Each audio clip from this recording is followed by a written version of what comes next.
আমি জনাব তারেক রহমানকে একটা ছোট্ট পরামর্শ দিয়েই বক্তব্য শেষ করব, 1 মিনিট।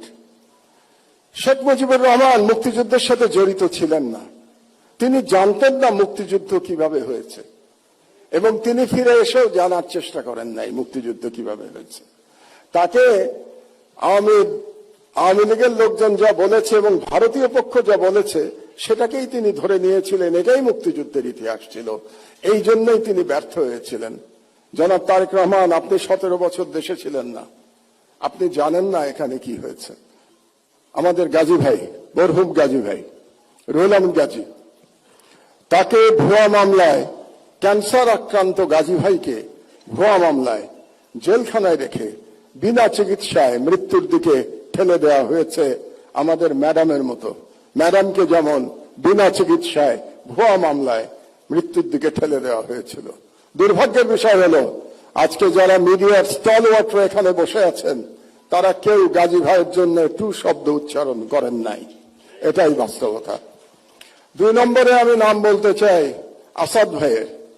আসাদ ভাইকে আমাদের মধ্যে প্রবীণতম সম্পাদক, তাকে ছাত্রলীগের গুন্ডারা অফিসে ঢুকে দাড়ি ধরে নামিয়ে পুলিশের কাছে তুলে দিয়েছে এবং বছরের পর বছর তিনি জেলে থেকেছেন।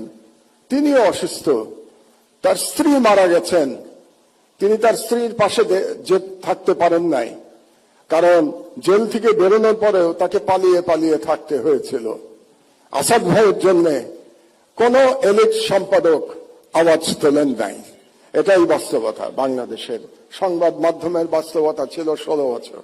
আমি নাম বলবো শফিক রহমান ভাইয়ের। শফিক ভাই আমার পাশে বসে আছেন, আমরা পাশাপাশি সেলে জেলে ছিলাম। 80 বছর বয়সে শফিক ভাইকে মাটিতে শুয়ে থাকতে হয়েছে, টয়লেটে যেতে পারতেন না, কারণ ওই টয়লেটে কমোড ছিল না। বেশ কিছুদিন শীতের মধ্যে মাটিতে পড়ে থাকতে হয়েছে, উনি উঠতে পারেন নাই। তারপরে যখন আমার পাশের রুমে আসলেন, ওনাকে ধরে ধরে আমরা ব্রেকফাস্ট করতে, দুপুরে খেতে আমরা একসাথে যেতাম, কত গল্প করেছি। শফিক রহমানের জন্য কেউ আপনারা দাঁড়ান নাই, এটাই ছিল ফ্যাসিবাদের চরিত্র। আরেকজনের নাম বলি কনক সরোয়ার। তার অপরাধ ছিল তিনি আজকে প্রধান ব্যক্তি তারেক রহমান সাহেবের একটা বক্তৃতা তিনি লাইভ চালিয়েছিলেন। এই অপরাধে তাকে 1 বছর প্রায় জেলে থাকতে হয়েছে।